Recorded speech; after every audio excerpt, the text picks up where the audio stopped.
um rapaz do Vila Brasilina, chama Eber e tal. Aí depois disso a gente... você veio aqui algumas vezes, né? E se tornou de casa praticamente. E esse mesmo comentário eu fiz em casa, né? Com a Rosane. Como ele consegue. O cara não para. E toda essa estrutura, embora a gente comentou várias vezes sobre estrutura, né? Que a gente sabe que ainda falta muita coisa para a estrutura, mas tudo que a gente vê você fazendo, pelo menos para nós, está bem feito, né? Você conhece lá os bastidores, igual os nossos aqui, né? Só o problema. Só o problema. Isso aqui é só a parte Mas bonita. o que a gente vê aqui de fora, e não é à toa que a gente falou que você é um exemplo, um ícone para nós, para nossa geração, justamente por isso. E como que você consegue, como que você aguenta e as suas renúncias, né? Gente, vamos... Que é a principal aí, né? Boa sorte. É uma boa pergunta. Bora que ainda tem garrafa de café Vamos, pra caramba aí, Ever. Eu comi até daqui a pouco aqui já, mas vamos lá. Tô brincando. Quer o refil? Quer o refil?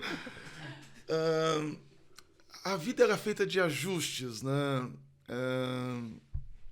Uma das coisas que mais me fizeram falta nesse processo de renúncia, para me poder entender o ID de Jesus ou fazer essas coisas, foi estar sentado com amigos, como nós estamos fazendo aqui nessa manhã.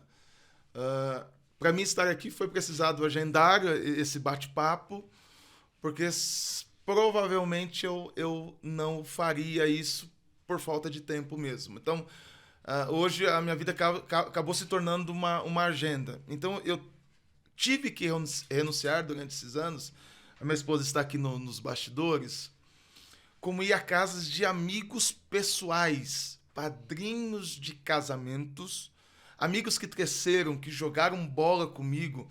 Eu fui encontrar um amigo, minha esposa estava comigo, meus pais fizeram 40 anos sábado passado. Meus pais fizeram 40 anos de casamento. Fazia muito tempo que eu não via um padrinho meu de casamento. Nós somos amigos, somos criados. Eu dormia na casa dele, ele foi regente nosso, é o André.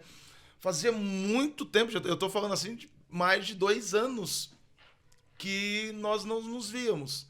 Uma das coisas foi essa vida de não ir na casa de ninguém. Eu raramente vou na casa de alguém hoje. Hoje a casa que eu mais frequento é a da minha sogra e a dos meus pais. E a dos meus pais nem tanto que eles estão morando longe. Da minha sogra porque ela mora 2 ruas diante da minha, a gente vai lá visitá-los. Fica mais Mas fácil. em amigos, eu não sei que casa de amigo que eu fui este ano ainda.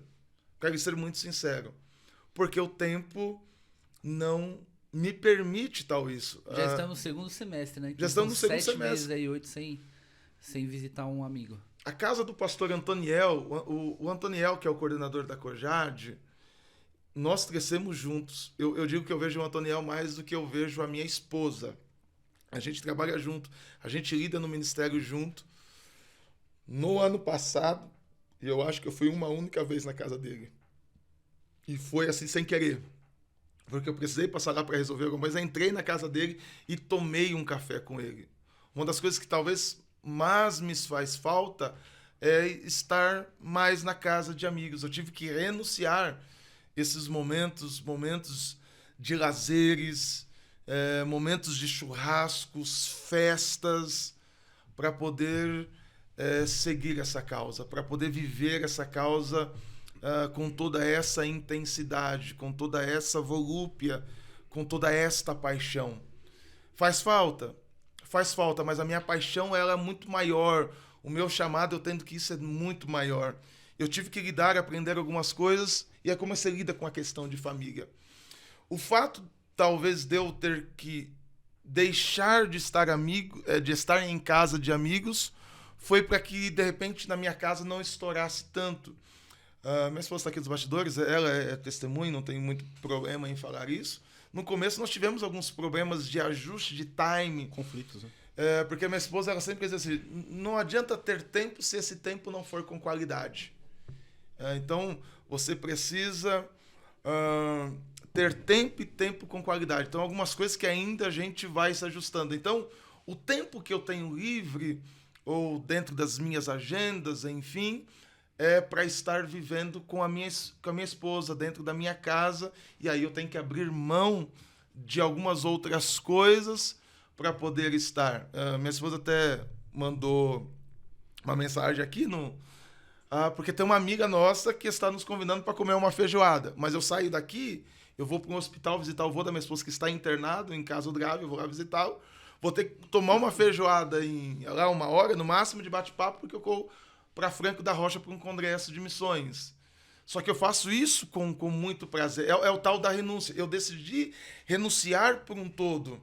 Não é que você vai deixar de ser feliz, não é que você vai deixar de viajar de algumas coisas, mas o seu chamado, às vezes, ele vai ser muito mais forte. E Deus vai preencher todos esses vazios. Eu não queria ser missionário no aspecto transcultural, porque assim, eu entendo, William, que todo cristão, é a frase que vocês já decoraram, ele é um missionário. Sim.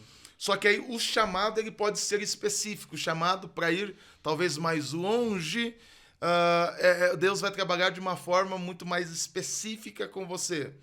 Mas o fato de onde você estiver, uma das grandes áreas que a nossa moçada hoje vai para a faculdade, eu tive que abrir mão da faculdade, eu ganhei uma bolsa na minha juventude, no início da juventude, porque eu comecei ganhando, eu ganhava R$30 por semana carregando água. Depois eu entrei numa importadora. Eu fiquei 6 anos ganhando R$135. 6 anos. E aí chegou um momento, eu falei, rapaz, e aí eu ganhei uma bolsa. Quando eu ganhei a bolsa, desculpa, gente, eu ganhei uma bolsa, comecei a fazer os primeiros meses, aí a minha chefe disse assim, Heber, você não quer viajar, ser um representante da empresa? Eu falei, olha, andar de avião, ganhar mais, comissionados. Aí eu deixei a faculdade para poder ganhar mais. Não consegui construir, porque a necessidade do meu tempo era ganhar mais, ter as oportunidades. Recusei a questão da faculdade. O tempo foi passando, depois não consegui fazer. Fui fazer seminário teológico, enfim, mas propriamente uma formação acadêmica nesse âmbito eu não desenvolvi. Foi algumas coisas que a gente acabou renunciando também para viver esse propósito daquilo que Deus nos chamou. Então, na faculdade, os nossos jovens estão indo para a faculdade. Está aí um grande campo missionário se você dedicar a sua vida. Mas você chegar lá na faculdade, você já trabalha com... Não dá para falar só que Jesus salva. Você vai ter que ir lá responder alguns dilemas de Epicuro. Se Deus é bom, por que ele não faz? Você vai ter que trabalhar dentro dos aspectos, responder de uma forma apologética ao campo da filosofia, responder Nietzsche, dentre outros personagens. Então, você vai ter que trabalhar disso. Então, você está lá na faculdade. Então, viver isso. Nós temos uma falácia, que eu digo que é uma falácia. Eu tenho medo de evangelizar. Mas por que você tem medo de evangelizar? E eu estou falando de gente que está 10, 15 anos na igreja. E que não... porque se alguém vir falar comigo, eu não sei o que falar. Mas você está 15 anos dentro da igreja.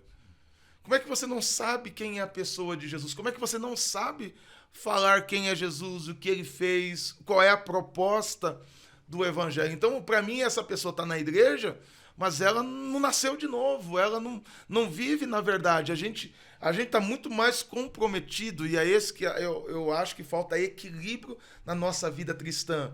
Nós temos uma vida, mas nós não estamos comprometidos com ela com todo. Nós não temos um equilíbrio na nossa vida. A gente tem 24 horas do dia, mas o que nós estamos fazendo? 8 horas, 10 horas nós estamos trabalhando. Mas será que dentro desse tempo eu preciso ter a prioridade de ter um momento com Deus, de ler a palavra de Deus? Eu não sei, eu aprendi com o pastor José Gonçalves. Ele vai dizer assim, comece o seu dia com alguns minutos de oração.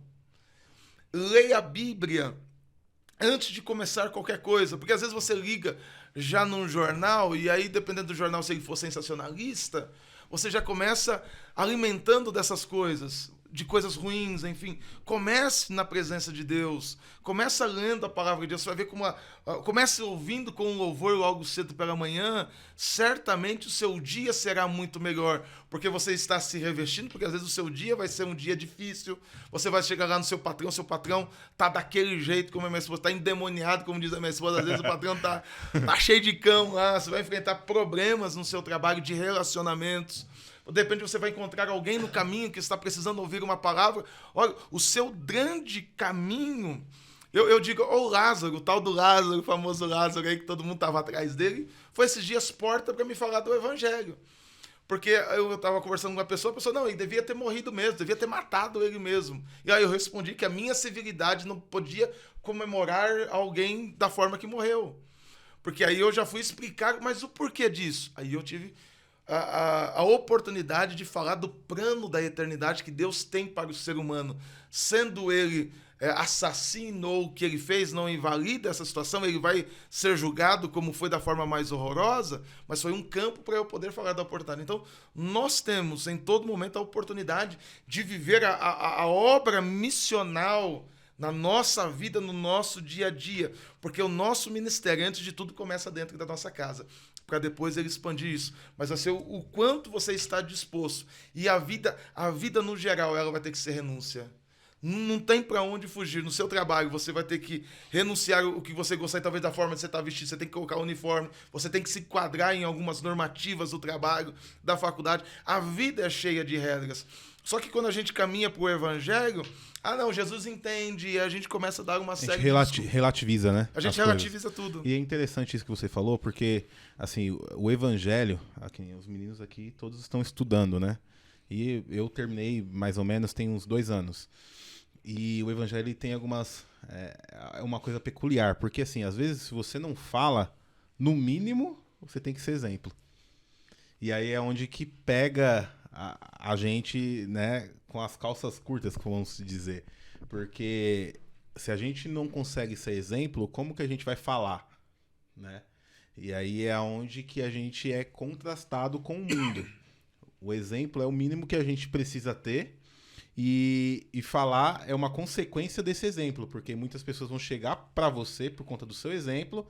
E aí é onde você vai ter a oportunidade, ou você ser oportunista, igual você falou, quando falaram do Lázaro, se você encaixou na oportunidade que te veio. Então, o evangelho, ele é assim. E a gente precisa ser mais intencional. Porque quando a gente está falando de missões, evangelismo, um evangelismo pessoal, né, como posso dizer, eu acho que é o que falta muitas das vezes para nós. Vamos falar de uma juventude... nossa geração, a gente ser mais intencional, porque quando a gente perde essas oportunidades é onde a gente perde de falar de Jesus. O ciclo dessa pessoa vai continuar, talvez ela vai passar por 10, 15, 20, 30, 40, 50 crentes e ninguém vai conseguir uma oportunidade que você teve de falar, né? Então isso que você está falando faz muito sentido, é muito importante. E a gente precisa, sim, ser mais intencional para que a gente possa ganhar mais almas para o reino de Deus. Isso é um fato, né? Hernandes Dias Lopes vai dizer uma frase muito interessante. Tome cuidado com o seu discurso, porque o seu discurso pode mascarar a sua vida, mas a sua vida vai reprovar o seu discurso. Mamãe sempre me dizia, vou olhar para essa câmera aqui, mamãe sempre dizia o seguinte: só diga algo se o que você for dizer for melhor do que o silêncio. Então, às vezes, a gente está muito preocupado com as palavras, mas nós não estamos preocupados com a nossa forma de falar, de se comportar. O exemplo, ele em tudo, vai ser muito mais importante do que o seu discurso. O discurso é consequência daquilo que você demonstra, daquilo que você vive.